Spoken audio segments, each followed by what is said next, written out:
morning. It is Tuesday, March 31st, 2015. This is your morning edition on I-24 News. Coming up later today, all eyes are on Lausanne, Switzerland, as the deadline for Iran nuclear talks expires tonight. We will look at how a possible deal, or lack thereof, might affect Iran's power position in the Middle East and around the world. The British elections campaign kicks off. Prime Minister David Cameron meets with Queen Elizabeth following the Parliament's dissolution. And later on the show, transgender activists around the world mark the 6th annual International Transgender Day of Visibility. Good morning, I'm Yael Levi, and we begin with the Iranian talks. All eyes are on Lausanne, Switzerland today, as negotiations for a framework nuclear deal between Iran and the 6 world powers reach their deadline at midnight tonight. Following 18 months of on-again, off-again talks, both Iran and the P5+1 have expressed some cautious optimism about reaching a breakthrough this time around. But the road is not quite smooth. Analysts are saying that negotiations will most likely continue till midnight tonight. Now, German Foreign Minister Frank-Walter Steinmeier said yesterday that there had been some progress and some setbacks, adding that he cannot rule out further crisis in the negotiations. Of course, we are going to try and break down what it all means. But first, let's take a look at a report about the talks going on in Lausanne right now. In these tense, high-stakes negotiations, the goal for the U.S. and allies is clear: stop Iran from developing nuclear weapons. And in exchange, Iran wants the U.S. and other countries to lift those economic sanctions crippling their economy. But there are 2 huge hurdles. First, how fast should sanctions on Iran be lifted? The U.S. wants to see progress first, Iran dismantling some of its programs. The Iranians want sanctions relief right away. And second, can Iran develop advanced nuclear infrastructure after a deal? Iran says the agreement should last for 10 years, but the U.S. wants to sharply limit Iran's nuclear work longer than that. And other issues remain, including what will happen to the nuclear fuel stockpile Iran has already developed. And joining me in studio is Dr. Brandon Friedman of Tel Aviv University. Good morning to you. And Oren Nahari, Senior Foreign Affairs Editor of Channel 1 Israel. Oren Nahari, good morning to you as well. I want to start with you, Oren, but let's first touch still on the talks. There's very conflicting information coming out of Lausanne, Switzerland at this point. All these rumor and supposition about the sticking points. Now, they seem to be changing. One of them was sending some of the nuclear, what has been developed to Russia. That now seems to be a sticking point on the table. But it's the sanctions, I'm assuming, the hope of Iran to lift the sanctions immediately that is stopping everything, or there's no way for us to know? First of all, we don't know. Okay. It's in the, well, today it's not smoke-filled rooms, but still it's in the very closed rooms. There are several sticking points. First of all, what's happened after year 10, between year 11 and 14, 11 and 20, about who will control it, who will verify it, who will look into it. Of course, Iran doesn't want very hard, very harsh inspector coming at 3 hours notice, and the sanctions. Now, the demand of Iran that all sanctions, all UN sanctions, be lifted immediately. Even Neville Chamberlain cannot agree to that.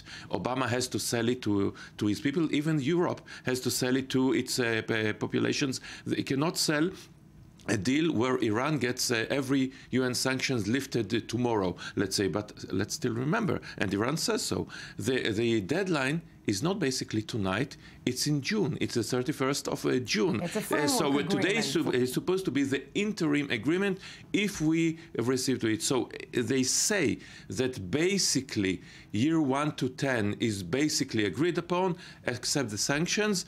And if you want to see something funny about it, it's that both the hardliners of Tehran and Netanyahu saying this is a very bad deal. On both sides. But let's go straight to Lausanne, Switzerland first before we continue here to Channel 10's diplomatic correspondent Moav Vardi. Moav, good morning to you. You're right there in the middle of all the excitement, so to speak, quote unquote. But what do we know at this point? Today is the 31st. By the end of the day, something needs to be put on the table. The world is everybody's looking at Lausanne. Rumor and supposition, but chatter in and around those rooms. What are we hearing from Lausanne? Is a deal imminent by this evening, a framework deal? I think that there is a great concern here in Lausanne this morning, Yael, that a deal might not be reached by the end of this day. Western diplomats here in Lausanne, think that maybe Ali Khamenei, the supreme leader in Tehran, does not will or does not want or is not capable of letting Zarif and Rouhani to make the necessary concessions for them, by them, in order to sign an agreement. And I covered these negotiations since it starts 1.5 years ago in Geneva, right, after the JPOA. And all along the way, that was a concern among Westerns, that there is a gap between what Rouhani and Zarif wants as an elected politicians who wants to deliver sanctions relief to their people, and Ali Khamenei, who is more concerned about the nuclear program, and he gives the final shots in Iran. So this is a concern here. There are some elements we know about that are under dispute even this morning. Sanction relief mainly. The Iranians want to lift even the sanctions of the UN Security Council, which the United States and the Western countries does not want to lift right now. Right. And in terms of what's going, and the thing about what's going on in between the year 10 and the year 15 of the agreement, what will be determined about the nuclear program of Iran and about sanction to be imposed if Iran is going to disobey. And I want to just add about what Oren just said in the studio. On one hand, you can say why to break it all now and go home with nothing. We have the deadline is in June, in three months from now. So Marie Harf, the spokesperson for the Department of State of the U.S. State Department, just said the other night, if the Iranians are not capable of taking the tough decisions now, what makes us sure that we'll be able to take these decisions in 3 months from now? Saying actually that it's all on the table. It's take it or leave it. You know all the things that has to be known. We offered all the things that we can offer. Now it's your time to call the shots. Now, Moav, do stay with us. We have a few more questions. But Dr. Friedman, I see you chomping at the bit here. I just want to add, those are great points by Moav, but there is a negotiating dynamic here, and it can't be ignored. Of course, the Iranians are going to raise the Khamenei issue. They've been playing the good cop, bad cop, Rouhani-Khamenei thing from the beginning. And I think it's natural to expect them to say, hey, look, Khamenei is putting a lot of pressure on us. We can't take this deal back home. They want to get the best deal they can going in. And I wouldn't put it past them to walk away from the deal tonight and say, look, let's have the U.S. go chase after us for the next 3 months. It puts more pressure on the U.S., and the U.S. dynamic here is extremely important. Moav's point about the UN and the Iranians wanting the UN to lift their sanctions means that the Iranians fundamentally don't believe that the Obama administration is strong enough to waive the sanctions, meaning the U.S. is going to get pushed back, or the Obama administration is going to get pushed back in Congress. And so what the Iranians are saying is, look, we need the UN to lift their sanctions because we don't know what's happening in the American political sphere. Who's going to send us, what senators what congressmen are going to send us letters? And those are really important points. I wouldn't underestimate the negotiating dynamic here in going into to midnight tonight. No, completely. And Moav, just really quickly to you, because we do not really know the sticking points, and it's the fact of the matter that we don't know what is in that agreement. But just from being there, is it, if it's just not if it's the sanctions relief, okay, then that's on the table. But in the event that a framework agreement is not reached by this evening, is there an understanding that maybe actually that cancels the whole idea of talks? And as you said, as people are saying, if they can't even reach a framework agreement, then nothing else can be reached. That is exactly the danger, and I think, there is a lot of pressure on John Kerry. Just a short story, the other night we sat at the lobby of the hotel, and we are journalists. What journalists do? They sit on the bar with a beer and hope to get some news, right? Right. So suddenly Kerry shows up, and he looked at us and he said, your life is so much better than mine. Okay. So, they see the pressure on his face, meaning that he has to, he is now moving between two poles, I would say. One of them, I have to deliver.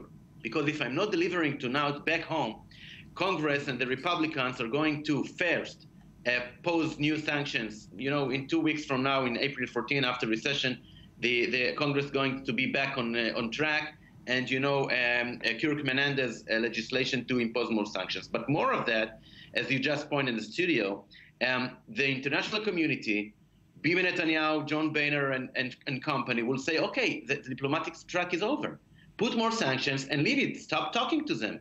Now, Kerry is an advocate of talking to them. So on one hand, this is one polar that he is at.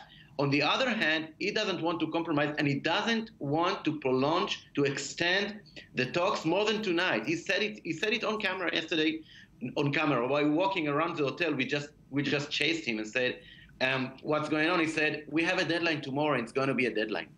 Meaning that, as you said in the studio, I'm not undermining or I'm not underestimating the dynamics of a negotiation.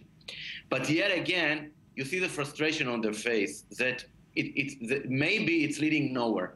That maybe it's leading nowhere, but in the event, apropos dynamics of negotiations, as we said, in the event that this does not go anywhere, isn't it also the Iranians can't afford to? I don't think the Iranians can afford more sanctions at this stage. They cannot. Internal pressure. They cannot. But again, on the other hand, they are much better at poker or chess players, it seems, from the West. 2 points that I'd like to add. First and foremost, not everything in the proposed deal is so very bad.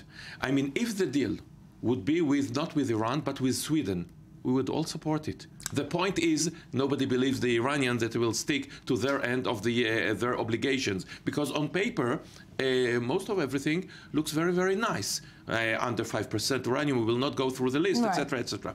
And another point is that from Washington's point of view, or at least Obama's point of view, I think, it's not only that it is a good deal or the best deal we can reach.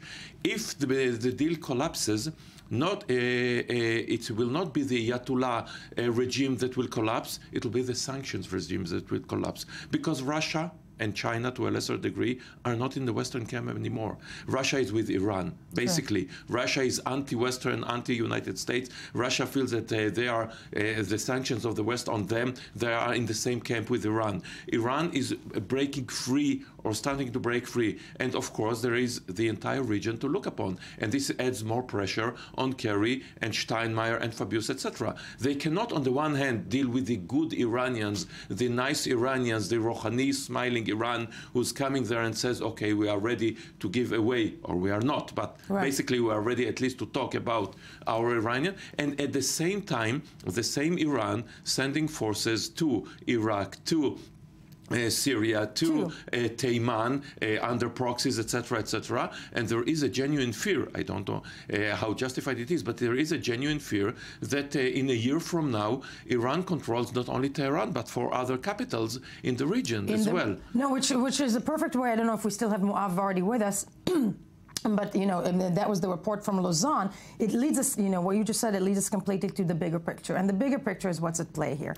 We have these discussions, these negotiations going on in Lausanne, but there is no secret that the Middle East itself is in a battle for borders changing. Whether or not an agreement will be reached between Iran and the West by tonight, one thing is clear: the Islamic Republic is doing everything in its power to increase its foothold in the ever-tumultuous Middle East, which seems to be falling apart more and more, and with each passing day. In Yemen, as mentioned, the situation is spiraling out of control as Saudi warplanes continue bombarding Iran-backed Houthi targets. A sort of battle of the titans, so to speak, with the poorest country in the region now caught in the middle. That would be Yemen. In Iraq, let us not forget Iraq, the Battle of Tikrit is far from over, and there, while Iran is reportedly aiding the anti-IS coalition, its motives remain questionable. And then there's war-torn Syria, whose President Assad is still standing strong after 3 years of a bitter civil war. He is widely supported by the Iranian regime. So we are looking possibly, Dr. Friedman, at a new Middle East order. And it's clear that there's a battle of, for Iran to try and put as much control as it can in several countries. But before I get into the new regional map, I just want to make one point that connects the two. Always. And it's important to remember this deal that's ostensibly on the table, what's not in it. And what's not in it is addressing Iran's ballistic missile program. What's not in it is past weaponization research. Both of these things have a lot to bear on the new map. Why? Because if Iran has ballistic missiles and a potential to put a nuclear warhead on a ballistic missile and project its force across the region into Syria, Saudi Arabia, not just with troops on the ground, but now with weapons of mass destruction, sending them across the region to Yemen, or Syria or Iraq. I mean, you're talking about a volatile region, and the only cap on the region's volatility to date has been the weapons in the region, meaning relatively unsophisticated. But if you add to that an Iranian power with ballistic missiles and the potential for a nuclear weapons program, there is no cap on the volatility in this region, and that should worry everyone. Now, as far as the new map goes, sure, Iran is projecting, it has what I refer to as a forward defense strategy. It uses its influence in places like Syria, Iran, Yemen. To basically as a negotiating tool. Look, I have influence here, you need to deal with me. As a negotiating tool for the talks in Lausanne, supposedly. Yes, absolutely. Okay. And it's been that way for some years now. Iran has managed to convince the West, and this is its great success in the last 8 years, that without Iran, none of the region's problems can be solved. This is the line they've managed to convince Kerry and the Kerry and Obama administration of. I think this is the great strategic mistake of the Americans, seeing Iran potentially as part of the long-term solution to the region, instead of creating the problems that now everyone is trying to solve. But is it not entirely true that Iran, and you know what, this is a perfect time to actually touch on one of the first countries that one can say no longer exists as we know it, that would be Iraq, where IS, with the Islamic State, has risen to great power, and the entire Western world supposedly is trying to fight it. But, you know, joining us from Iraq right now, from Erbil actually, is Mohammed Asali. Mohammed, good morning to you.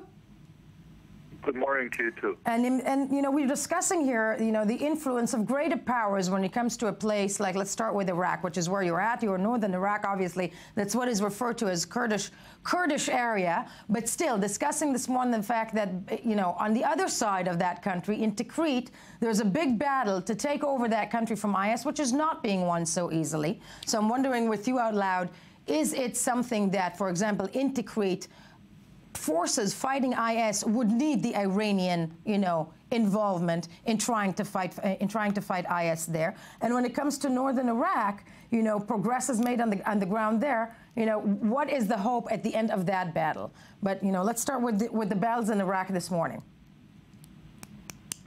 Excuse me, I could not hear you very clearly. Could you please repeat? Sure. When it comes to Iraq this morning, you know, we're hearing that the Battle of Tikrit is not completely over yet. Just beginning.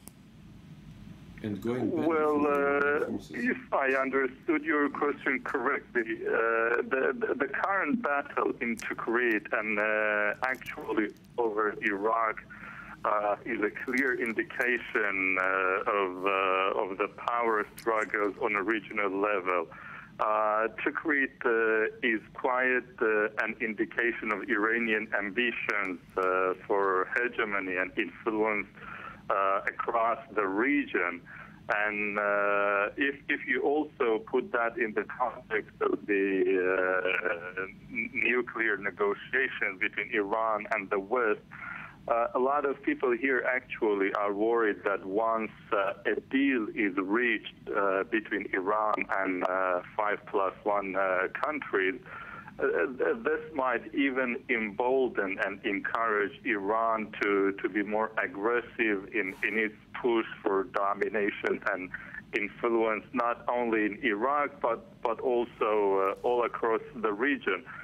And if you also look at the case of Iraqi Kurdistan here in the north, the Kurds have been also really affected by the regional power struggles that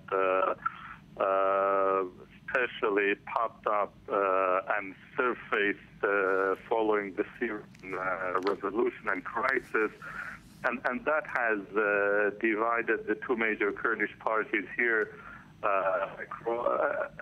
alongside the regional alignments and power fronts, the Sunni side and the Shia side. So any development with regard to a nuclear deal, whether a deal is actually achieved or not, ought to have some sort of impact on the internal dynamics in Iraq and also in the Kurdish region of the country as well. In the Kurdish region of the country, that, you know, we have to remind that, you know, as these countries are falling apart, there are areas of it that do want their independence. And Mohammed Saleh from Erbil in Iraq, thank you for joining us.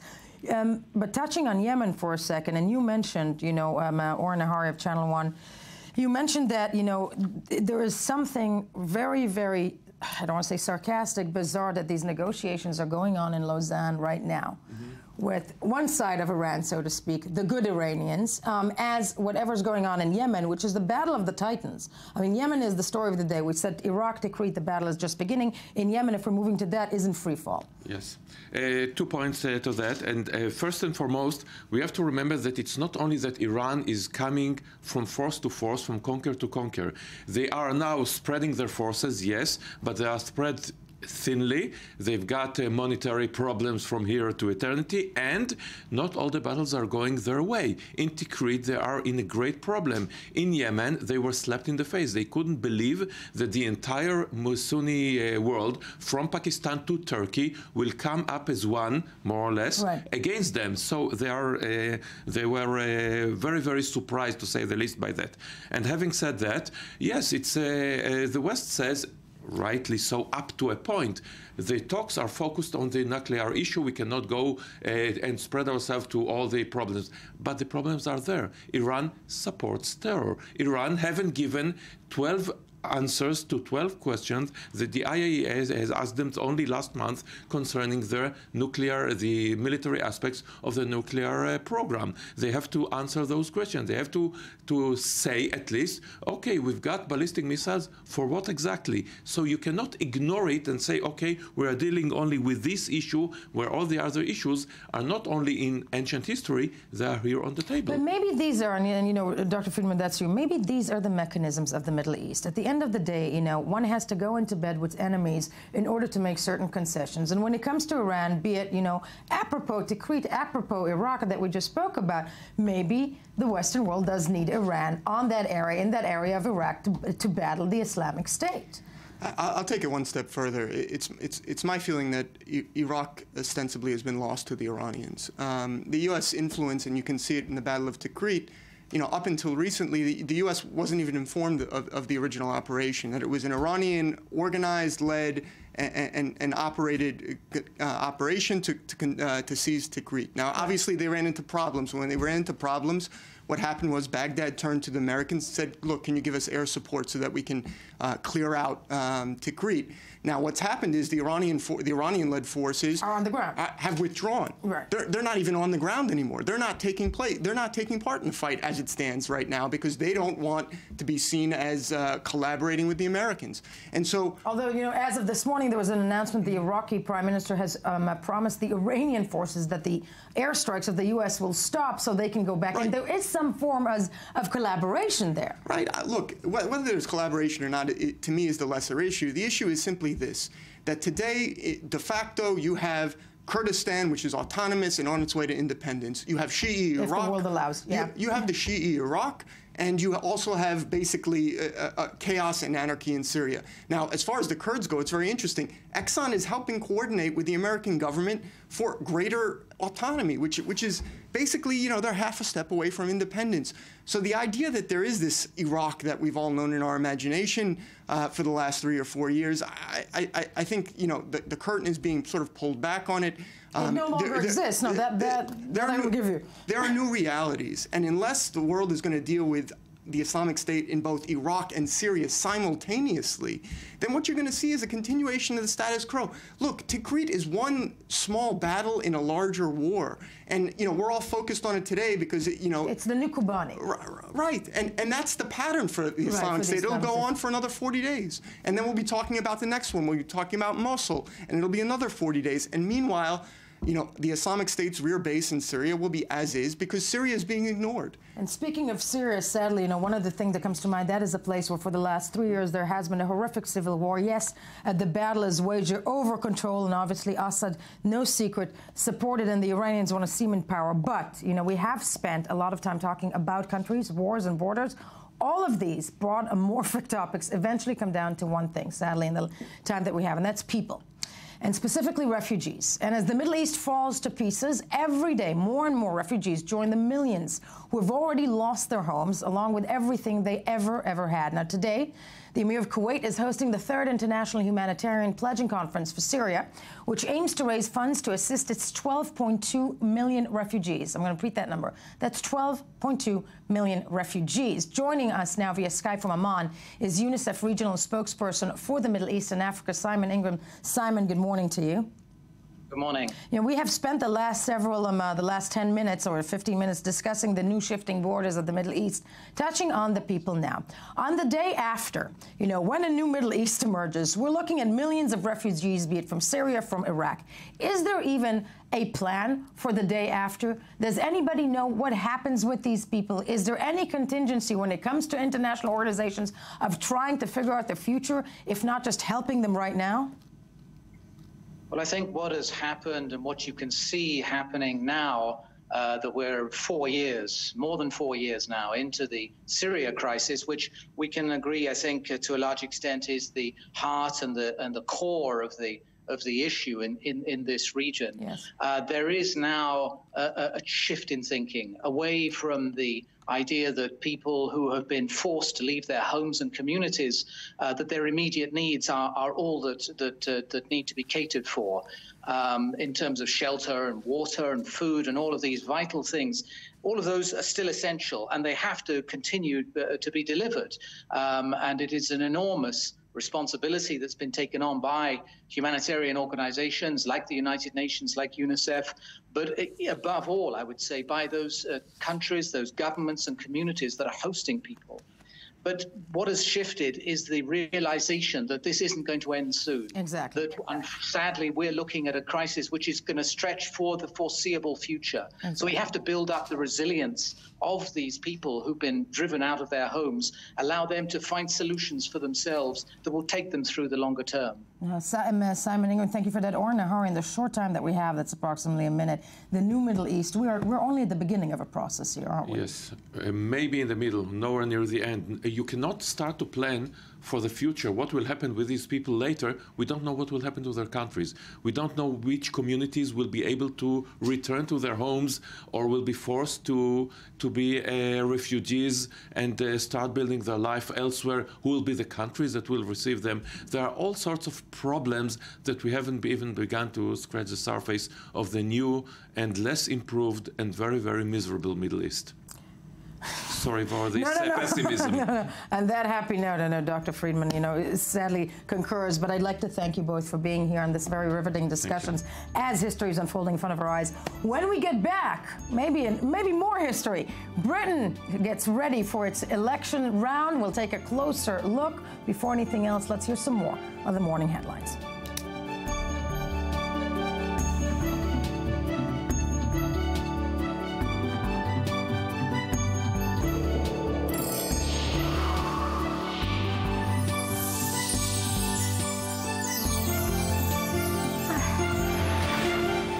Good morning, and thank you for staying with us. I-24 News Morning Edition on this March 31st, 2015, as the clock is ticking on a possible framework deal with Iran, which we'll be dealing with at I-24 News all throughout the day and tomorrow. But that is not the point. The point is that Ruthie Sinai is here.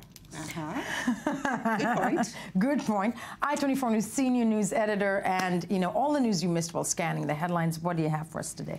Okay, so you know the guy who attacked his citizens with chlorine? No, but it sounds like Bashar the Assad. Oh God, remember yes. Him? No.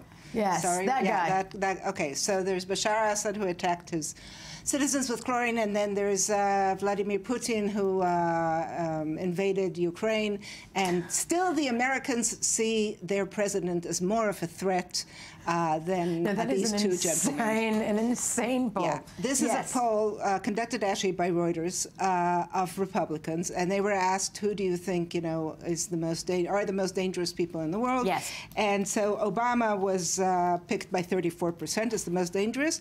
Putin is by 25%, and 23% picked Assad. But that's Americans, as we stressed. That would be Americans living in the United States. Absolutely.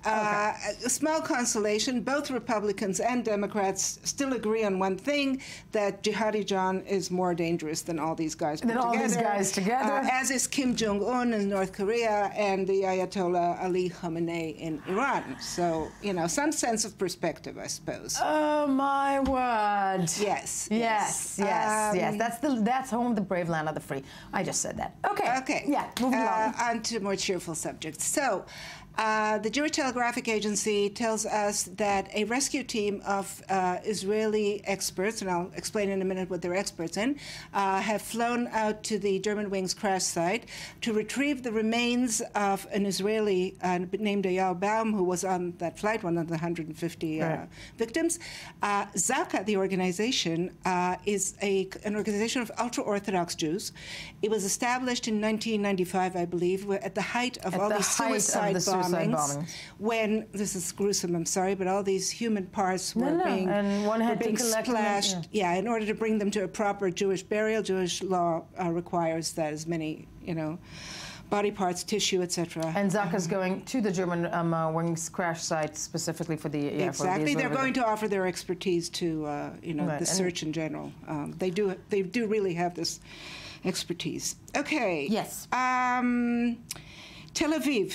Tel Aviv has about 50,000 asylum seekers, foreign workers, call them what you may. There's a lot of dispute about what they are.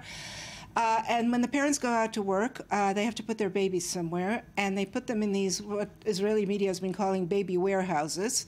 Which essentially is what they are. Yeah, they're just, these little rooms with cots, one next to each other. Up and to approximately 80 kids at times. Yeah, 70 kids, yeah. They dump the babies there in the morning. There's only 2 caretakers in most cases, to look out for dozens and dozens of babies. I mean, a few months we're talking old. about, the frightening thing is, we did a closer look at the story yesterday. Oh, you did? No, on the show. And I'm very glad you brought this headline, because approximately 20 minutes after we finished the report and the show ended, there was an announcement that came out that another baby died. Yeah. And I think that goes to show just exactly how horrific the conditions are there. Yeah. Now, the problem is that there's no regulation. Nobody wants to deal with this. Because the government basically sort of believes that if they don't deal with it, this whole problem will go away, in general, of the asylum seekers. Right. So no, I mean, they don't come under any sort of regulation. Now, after the death of a 5th baby in the last month and a half, there was an emergency meeting yesterday at the Prime Minister's office with the welfare people, and they're probably going to give the Tel Aviv municipality some money so that they can establish, more supervised facilities and put in trained, caregivers.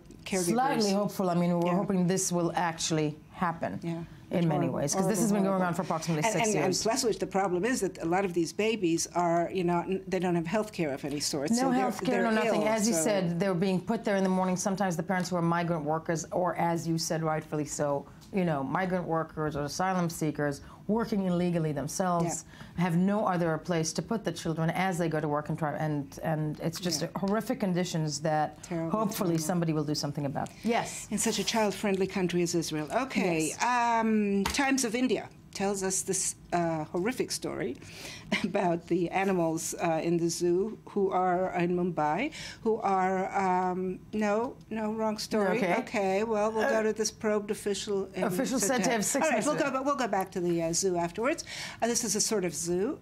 So there is this, whoops. Yeah, there is the what? There is this official in China who was responsible for state security for many years, and he had he had amassed a lot of money, obviously not from his paycheck. Turns out now there's a big investigation, and he was a very feared man. So the guy has 6 mistresses, 2 of whom work in the state security apparatus, so it's close at hand, convenient. Okay. 6 villas, et cetera, et cetera. The zoo story. The zoo story, if we can go back to that, tells us that the Indians have put in place a ban on the sale of meat and this of beef, and this applies to the zoo animals too, who are forced to eat chicken. Now, there's a problem because a lot of these animals love the smell of blood, and they need it for their Are we talking about lions being forced to eat chicken? That's basically the idea. So what's next? Tofu. Tofu or farm, or we're all going to go vegan, including the animals. But maybe that is something that actually, will save the population. Save the planet. Save the planet. Wow. Yeah. Okay, Ruthie. Do we have time for one more? Yes, one last one. Okay, so the Queen may be facing a strike. Okay, there we go. Windsor Castle staff are going to hold a vote today, I think, on whether to go on strike. They're protesting low pay, and you know, they say they've been jerked around for years and years, and they make below the minimum wage. I love this. Yeah, this can't last, and they're saying that the Queen should, you know, be more involved in this dispute. And so anyway, you know, 120 people who work at Windsor Castle may well go on strike. You know, let's think for a second. If the Windsor Castle staff goes on strike, yeah, there's no guided tours. There's no guided tours, you know, but I'm thinking... It's not all of them, apparently. Hardcore. I'm thinking, does the Queen end up doing dishes? Yeah, right. Because that's a national crisis. Absolutely. So yes. No, I think it won't come to that. It won't come to that. Ruthie Sinai, fabulous. Okay. Locking you in. Thank you as we move along.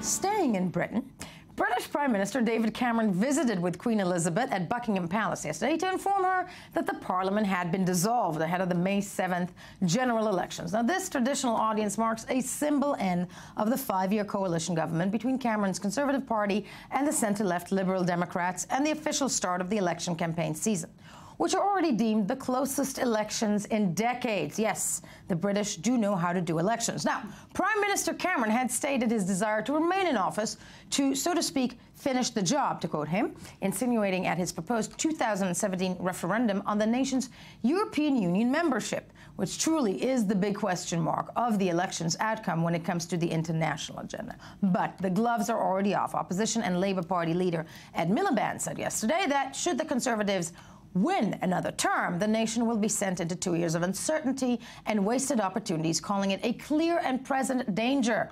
Attempting to draw voters from his schism is Deputy Prime Minister and Liberal Democrats leader Nick Clegg. Yes, this is third player, who stepped out saying that the country doesn't have to choose between hard left and hard right, but has a third option. So, let's have a listen to some of the things said yesterday by all three contenders for the Prime Minister's job in England and break it down from there.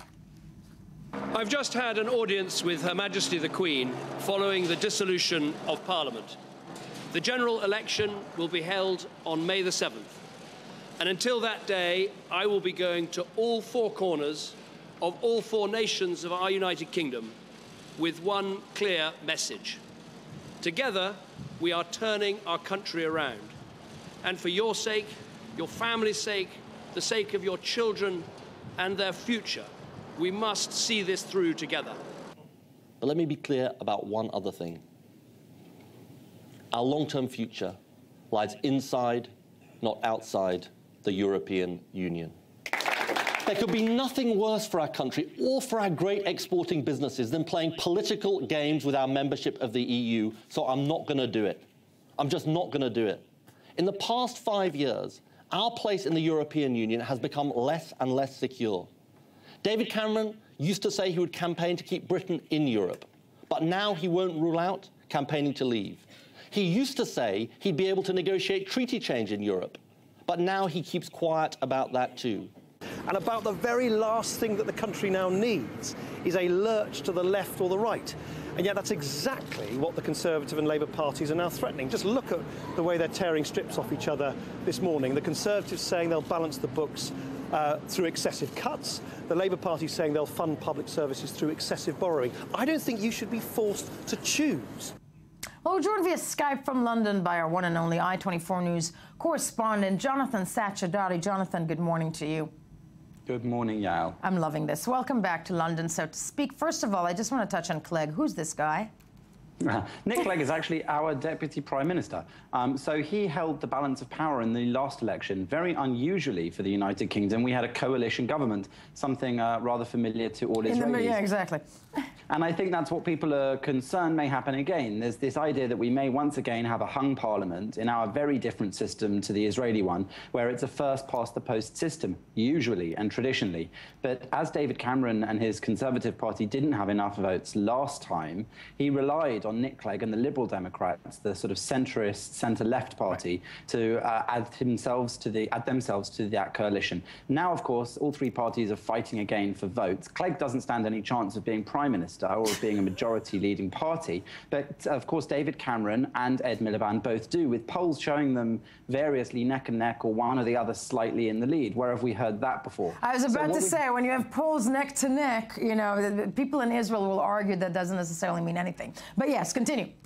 So that's it. We've got these polls. It's early days. The campaign officially started yesterday, but again, in a little bit of a change for the United Kingdom. This date was no surprise. The Prime Minister traditionally goes to the Queen for that audience to ask her to dissolve Parliament so that an election can be held. But when they formed that coalition 5 years ago, they actually made an agreement and put in law the date of the next election, the 7th of May. And so we've all known this was coming for some time. So while the election campaign started officially yesterday with the bickering and backbiting between the different leaders, as is usual in any country, we have actually been aware of this coming for some time, and the campaigning has been going on for months. Clearly, it's been going on for months, and, you know, we all know now that Ed Miliband, I believe, has, what, 2 bathtubs?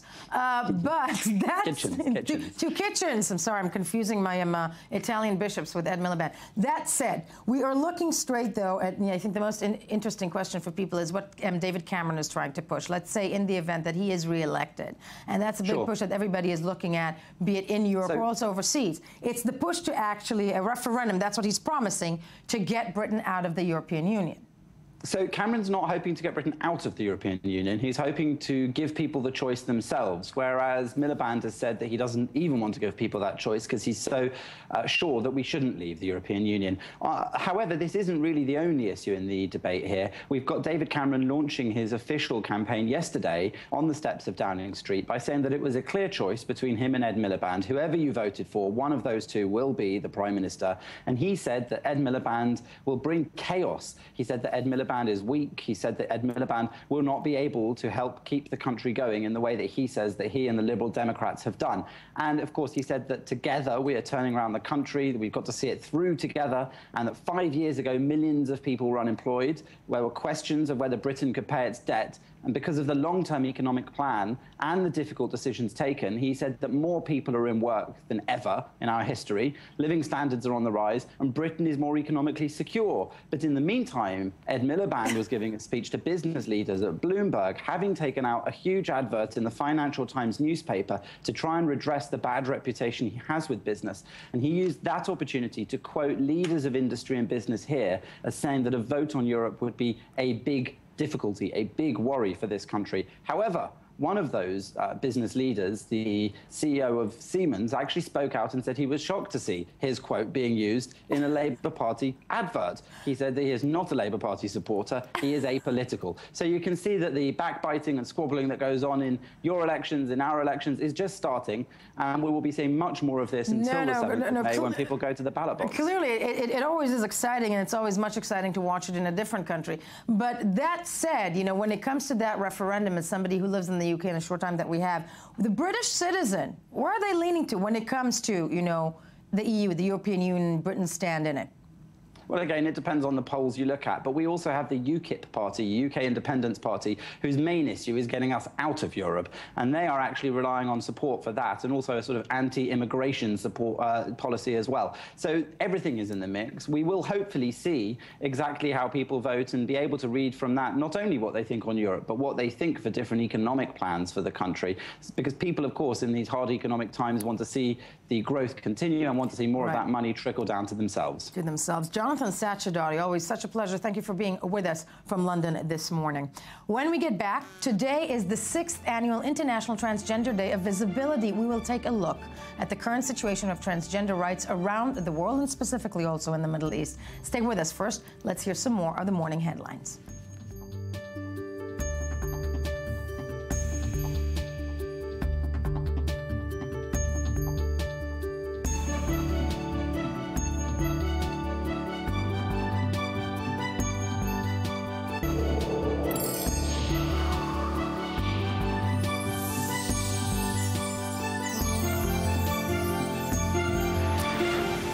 Welcome back. It is still Tuesday, March 31st, 2014. This is still the morning edition. Last I checked, I am still Yael Levi, and thank you for staying with us. Now, as we are on March 31st, it's not just the day that marks the clock ticking down to the Iranian nuclear possible framework deal. No, it actually also is a day where we mark the International Transgender Day of Visibility. Now, this day, founded by Michigan-based transgender activist Rachel Crandall 6 years ago, is meant to celebrate the transgender community and raise awareness of the everyday discrimination transgender people face around the world. Now, while this community has come a long, long way over the past few years, there are still many struggles that remain. And to discuss this special day and the current situation of transgender people worldwide, specifically also in the Middle East or specifically in Israel, I'm very pleased to be joined in studio by Elisha Alexander. Good morning to you. Good morning. Thank you for being here. With the Transgender Program Director of Israel's main LGBT organization, as well as head of the Ma'avarim, that would be Passages in Hebrew, an organization for the transgender community. Yes. So, Elisha, I want to start with you. The big word of, obviously I start with you, the big word of it's International Day of Transgender. What does that mean to the community? Does it mean that there is more recognition, or in your mind is this just some form of international way of placating the community that still has a long way to go? I think we still have a long way to go. However, I have to start with a little personal story. Please. I came out of the closet as transgender when I was 30.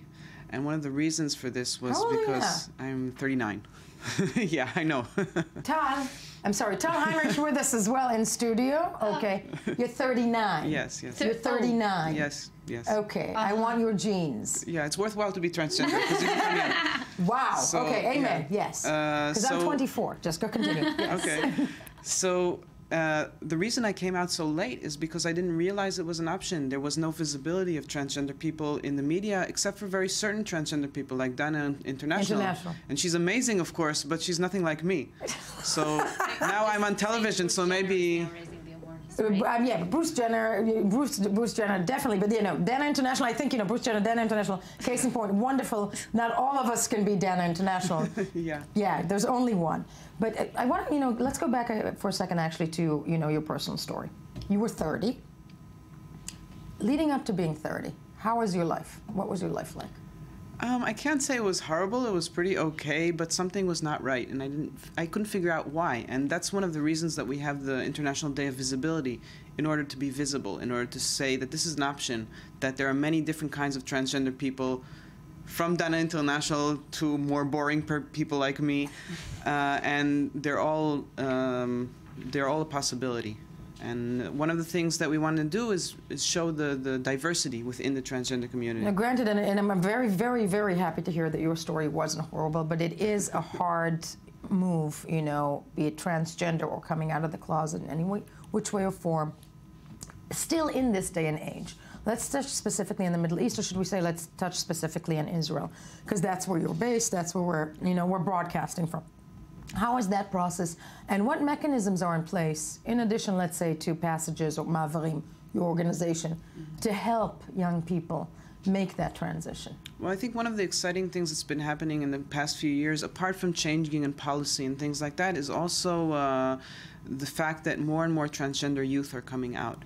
And we have a transgender youth leadership group. And it's really exciting to see that kids, when I was that age, then I didn't even know who and what I am, and it's really amazing to see these kids that they know who they are and they want to change the world, and it's really exciting. Know who they are, meaning that they are more confident, and I'm trying to think, if we're living in the age of technology, that it's more of a global village. Yes. That if you feel a certain way that doesn't jive, that doesn't go, with the so-called society, that it's easier for you to find counterparts in this world and to feel more, to feel like you belong more. There's no question that the internet is a lifesaver with all that has to do with transgender youth, and not only youth, because suddenly all the information is available. You can find people like yourself on the internet, even if you live in the most remote place, like, I don't know, Dimona. So that would be a city, a city in Israel, right? And you can still. Where are you from? I'm from Rehovot originally, and now I live in Tel Aviv. And I live in Tel Aviv. But as you said, you made the transition at the age of 30, and when you meet young people today, I'm wondering out loud, other than, it's easier because they find more people they can relate to on the internet, whatnot, but institutions, you know, places, when you say the youth, let's say, high schools, I mean, is it easier for a kid, be it a boy or a girl, if they, you know, if they want to transition, is it easier for them in institutions as such as high schools, or is that still a problem? Just recently, last year, a law for equality among students based on gender identity passed. It's a law that Dov Khanim passed. And this is like the first law that actually addresses discrimination based on gender identity. So actually, students do have, it's like high school students are really lucky in that way because they have a policy that protects them. Right. Unfortunately, in Israel, there's no formal protection from discrimination apart from students. So hopefully, maybe next year or the year after, or after the government changes, I don't know. No, speaking of the government, because that's an interesting point. When we're looking at, you know, the transgender, actually the LGBT community in Israel, there were elections in this country not long ago. Yeah. The outcome, you know, many can argue was not maybe favorable to, you know, certain things. You know, there were parties that campaigned actually against be it gay people, against and there were parties that also campaigned for trans and LGBT people. You're ever the optimist. It's, yeah. You're ever the optimist. It's amazing. Yeah. But, you know, is there concern that, you know, if parties as such that gained, you know, mandates in the government, that Israel would be leaning less towards the LGBT community? I'm afraid that might be true because the past government was very LGBT friendly. The ultra-Orthodox parties were not in the government, and this year they're probably going to be in the government, and they're not our best fans. So I hope that they won't ruin anything. I hope that things will at least stay the same as they are, but I don't think there'll be much progress with them in the government. That, you know, we're hoping that that's not, you know, that progress will continue. When it comes to, you know, Orthodox communities, do you ever find through your organization that there are kids or people from Orthodox communities? Yeah. Yes. How hard is it for them? I'm assuming that's very hard. It's much, much more difficult. Unfortunately, some kids, they realize who they are and they have no choice, but they run away from home. And that's really, really bad. And I think a lot of times parents don't realize what it means to not accept your child, even religious parents or more conservative communities. And sometimes it means that a lot of the, I don't know if a lot, but there are youth that end up in sex work at ages 12. And that's very young. So it's so important that parents accept their kids, because that's what happens if you don't accept your kid. And that's something that the organization Mavling Passages tried to help as well? Yes, there's at the LGBT Center in Tel Aviv, there's a support group for parents of transgender youth, which is it's really exciting. And some of the parents, they actually bring their kids to the center, and that's I really get touched from that. It's exciting. No, and I think, you know, that goes to show the progress that has been made. But, you know, just to conclude, as today is, you know, Transgender Visibility, International Transgender Visibility Day, what still needs to be done? What would you hope to see done worldwide? With visibility, I hope that there'll be much more visibility. I don't know if you know, but this year the Pride Parade is dedicated to the transgender community. I did not know. So yeah, we'll have lots of visibility, and I hope we'll be on television, and more people will know about it and stop being afraid, because a lot of people are afraid of the whole gender issue, and there's really no reason for it. Yeah, a lot of people are afraid of many things, and that's the Pride Parade in Israel and Tel Aviv. Actually, this year is when? Somewhere towards the summer, right? July or something like that. But no, it's June. It's the beginning of June. It's the beginning of June, and as you said, will be dedicated to the transgender community. And I think it all makes, you know, for a lot of hopeful progress throughout, well, in Israel, but also throughout the world. And it's wonderful to have you in studio, and we locked you in. As we move along. And so we're moving to Tal Heinrich. Yes. Yeah, this is a regular segment. With the spiral viral that is the web review. And Tal, what is the spiral viral that is the web review? So the biggest headline spiraling the web now is who's going to replace Jon Stewart on The Daily Show on Comedy Central. So his name is Trevor Noah. He's a South African comedian, 31-year-old, very, very young, and he's actually coming from a very mixed background. He has a Swiss white father, a black mother, and he's joking about it consistently. Right. For example, he said, "I never thought I'd be more afraid of police in America than in South Africa." It kind of makes me a little nostalgic for the old, days back home. No, but I think this is something everybody was waiting for, because the Jon Stewart Daily Show, worldwide, I think people can agree, is the best news show ever. But let's take a look at who Trevor Noah is and see what we think. So we are very pleased to welcome our newest contributor from South Africa, Mr. Trevor Noah. Trevor, thanks for joining us. Nice to see you. Welcome, sir. Thank you very much. How are you? We're really delighted that you're going to be joining us, and I know that you flew in, I guess, yesterday from South Africa. Yeah, I just flew in, and boy, are my arms tired. Okay. All right there, oldie but a goodie. Very nice. No, seriously. I've been holding my arms like this since I got here. Yeah. No, but that takes guts. In the United States, at the end of the day, taking him basically, going straight to the point of being a black man in the United States. But he's virtually an unknown, right? Pretty much. You know what's the biggest question actually spiraling the web regarding this appointment is that why not a woman? Because yes, thank you. I'm glad you raised that. I mean, no, this is very interesting. An outsider. It also gives a different perspective. To the US It's the same question that people asked when Barack Obama won the nomination for the Democratic Party versus Hillary Clinton. But there, I made the connection. Why not a woman? No. Speaking of Barack Obama, yes. Another thing around the web in the past 24 hours. So let's take a look at this video first, okay? Okay, that's a hint. Yeah, it's about Obama. Do we have it? Yeah, it's about Obama. He came back from a golfing vacation in Florida. This is what happened. Okay, this is what happened. President Obama. Opa! President be tripping. Oh, poor man, come on. Yes, so people said, was he still wearing his golf shoes? Yeah, so maybe it's those pants. It's those very bizarre, the way he wears those pants, I have to say. Yeah. It's nice. Yeah, moving on. Well, nobody's perfect, but I want to show you, not the president, but I want to show you two perfect people. They're not real people, though. A female and a male faces. Okay. Here, now we see them.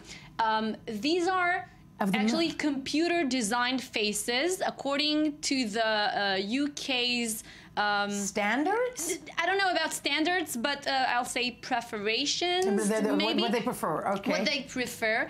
It was conducted within a survey in the UK.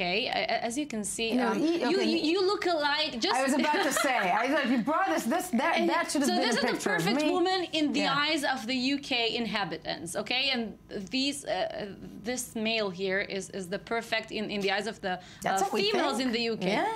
I don't know. Take a look at him for a second. What do you think? It's too feminine face for me, but women of the Middle East exactly. We like our men to look like men. I don't know. I want. Speaking of, the. Transgender Day, I'm just saying. Yes. Well, the doctor, the one who conducted the survey, he says, for the male face of beauty, women drew a more feminine face than men. And now for the female face of beauty, women rated a sexier appearance as the most beautiful than their male counterparts, which means like thicker lips. And so it's interesting to know what we think of the other gender. Who looks best. And speaking of beauty and standards, next person, Omri Caspi, we talked about him a week We did. Omri Caspi's a designer, right? No, Omri Caspi, the Sacramento Kings NBA player. Yes, my God. Okay, Omri Caspi, the first Israeli who made it to the NBA. These were his shoes last week. Stop. That's really bad. It's really bad, and I think he's representing us very bad as an Israeli. Okay, these were his shoes last. Wow. Yes, and he was asked after the game in the locker room by some reporter, is this the fashion in Israel? Is this the fashion in Europe? Is this the fashion in Gaza? And he was like, no, I just bought it in Miami, so. Well, clearly he bought it in Miami. Florida is the only thing that will explain these velvet blue loafers with a skeleton face on them. That's bad. That's ugly. Pretty freaking bad. It's very ugly. And moving on. Well, speaking of fashion and clothing, this is a very interesting moment which happened on air for a Fox 9 weatherman in the U.S. His name is Fraser something, and Well, this is... We can watch this. Yeah, we can actually watch it. Can we watch this? Let's. Chill is letting up, but the chill is not completely gone right now. Chill, I'm sorry. And the chill has got a kink in your neck, huh? I got never mind, forget it. I thought it was just the tight button, but never mind. Can we just go to the weather and get it over? Just bring that out there. A hanger. That was the hanger. I thought it was a tight button. A tight button. He just brought the hanger out of his clothes. Lovely. I'm happy to say that does not really happen to me as of yet. Never. Tal Heinrich, fabulous stuff. Always wonderful to have you here with us in the morning. Thank you, and of course, do stay with us when we get back. A lighter thing. Sacha Baron Cohen and his mustache. Is he up to play the great Freddie Mercury in a new film? We will examine this from every angle. Stay with us. First, the news.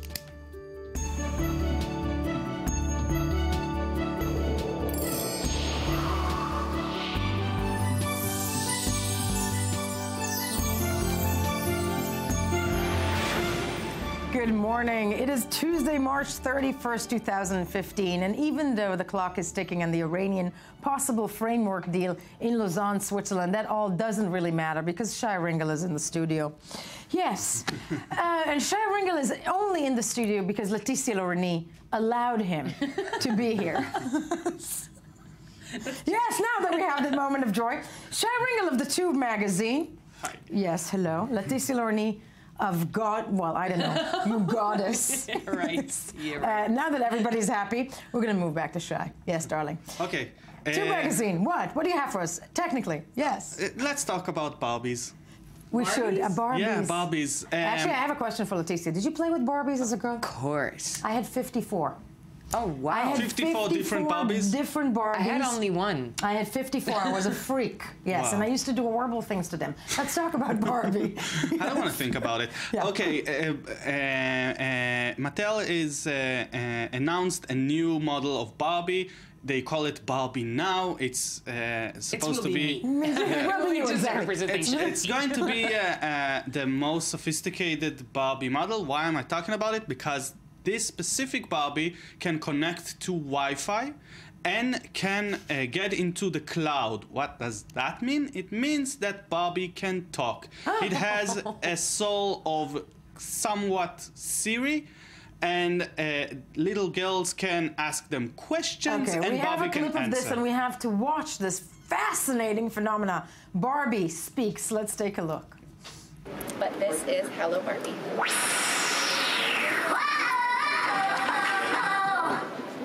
Welcome to New York, Barbie. I love New York. Don't you? Yes. Tell me, what's your favorite part about the city? The food, the fashion, or the sights? Food, fashion, or sights? What's your favorite thing? Museum. Food and restaurants. I love the food. Where else can you find so many types?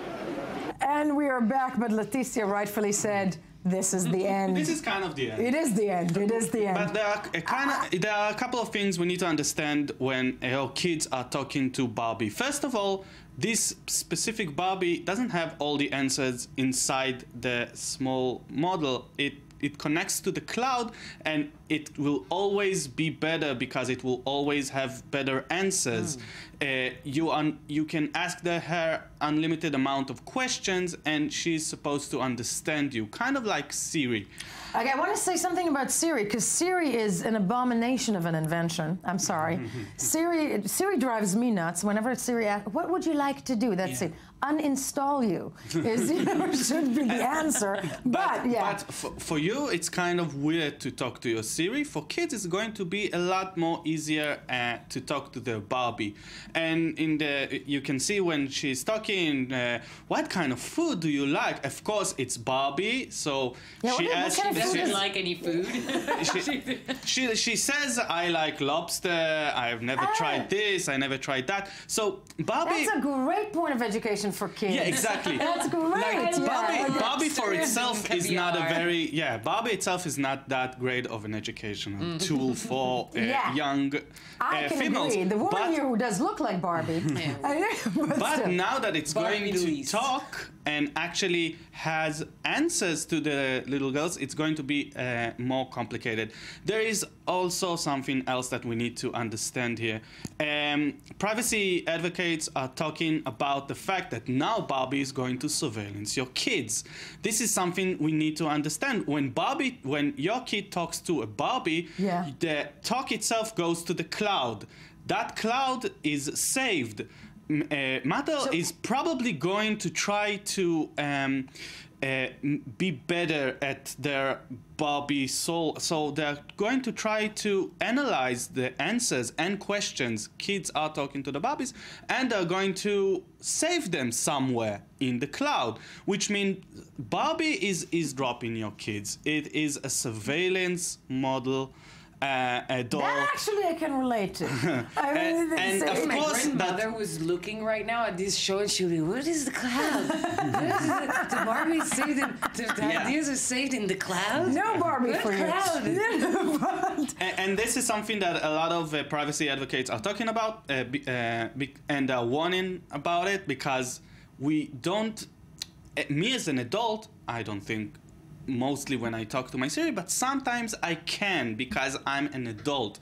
Kids won't understand that, and kids can be very open to their Barbie. There's a great possibility. It's a concern, but also, you know, if your kid's planning to kill the cat and says that to Barbie, and that's recorded, at least you know where it's going.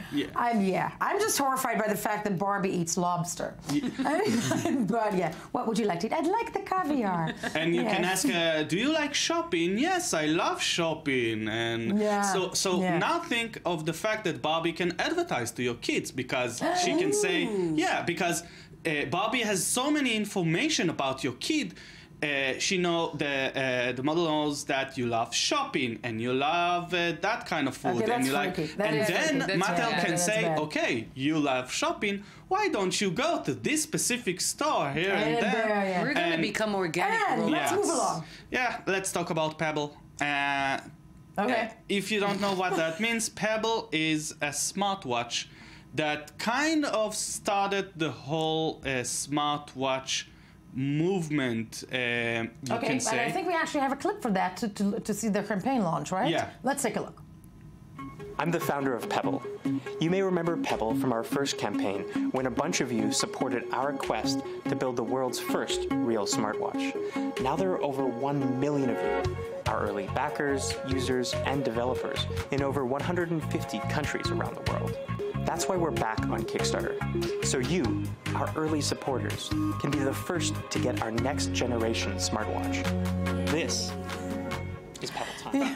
Pebble is an interesting company because it's a small company that started on Kickstarter. They raised $1 million for the first model, and then they came back to Kickstarter, and now they raised $20 million from average people who wanted. Pebble just made.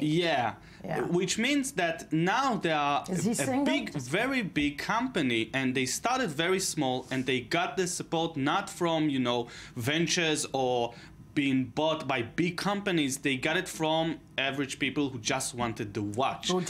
This is going to be the big competition for Apple Watch. Apple Watch, which is launching shortly, right? Yeah, and people are already have Pebble and have the operating system of Pebble, and they love it. Watch out, Apple. One last one real quick. Watch out. Moving on. I'm sorry. That was it. Okay, the Pebble Watch, as opposed to the Apple Watch, which your Barbie doll will wear and tell you all about it. But it is time. It is time to move on to our live. Organic. To the organic. No, you are. Come on. Listen, Leticia. It's a pleasure to have you. A sight for sore eyes. What is happening in the film world? Anything and everything. A lot of things as usual, but who could be the best Freddie Mercury?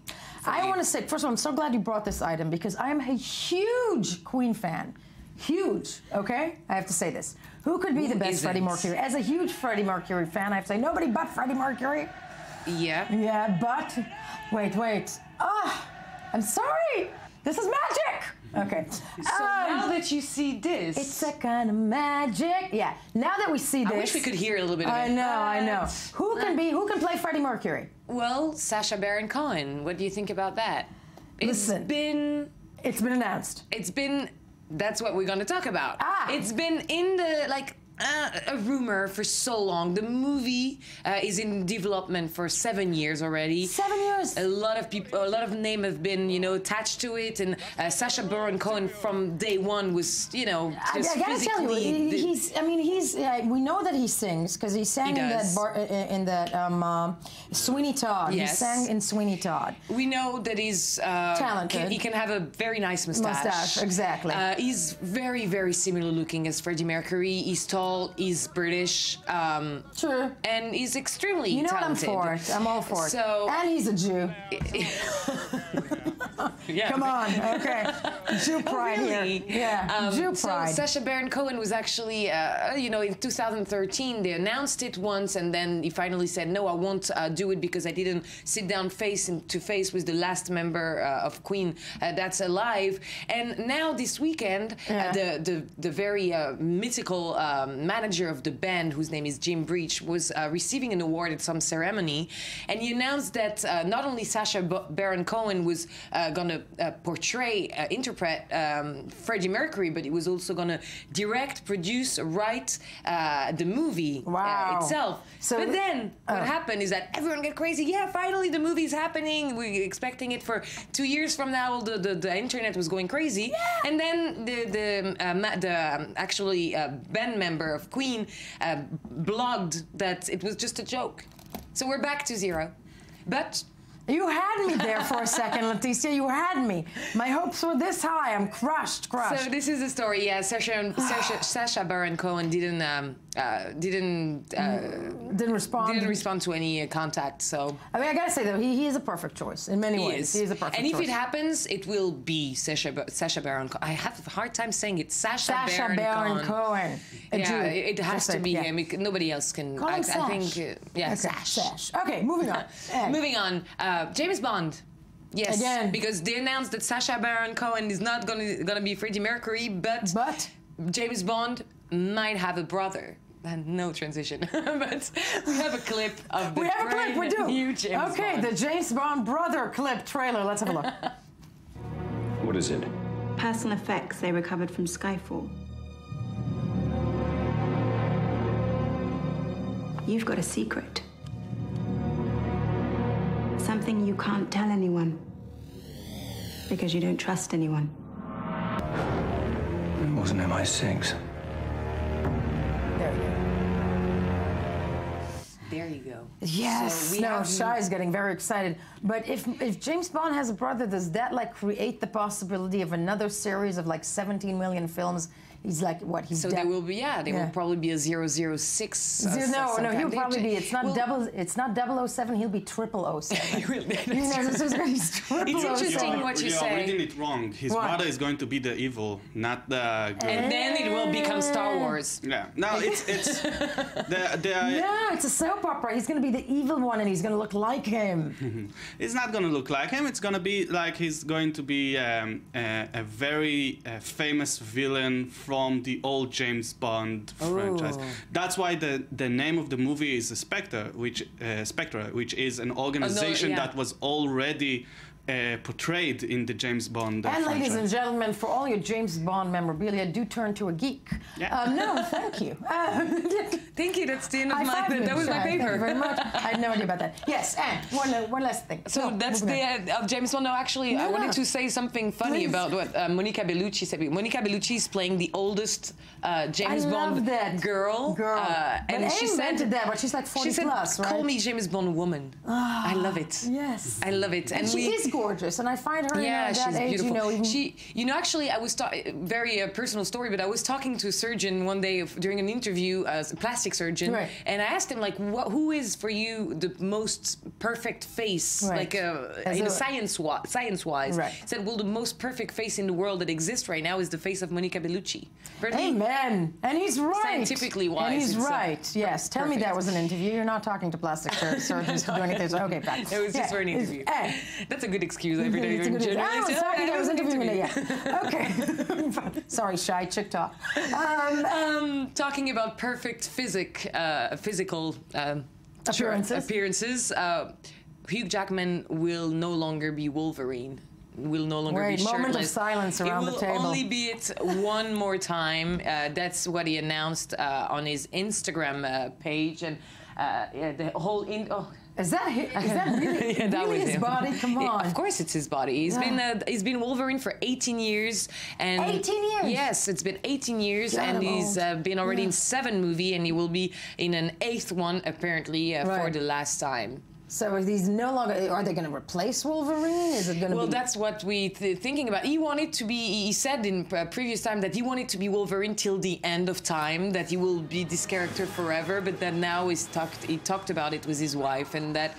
So like, honey, you're 50. Well, he looks enough. He looks absolutely beautiful for a 50-year-old He does. actor, and he's I like Hugh Jackman actually. I think he's not only playing these character. Think about it, and I'm going to bash, an actor that I'm not one of my favorites, and that's Tom Cruise. But I think the last Mission Impossible, you can already see the 50 on Tom Cruise, which is it's an ageist thing to say, but I can say it as a woman because we are so discriminated against. So I can discriminate against other people. But when you're 50 and jumping around, you're like, so yes. Probably he wants to keep on doing musicals or something like that. No, which he's good at. Which he's good at. And if Sacha Baron Cohen is going to say no, he can play Freddie Mercury. I solved all the issues with his own Barbie. James Bond. Or James Bond, or the brother. Okay, folks, all the time that we have, please do not forget to check us out on all those social networks, Facebook, Twitter, whatnot. And of course, tune in tomorrow morning for another edition of the I-24 Morning Edition. Now, the news.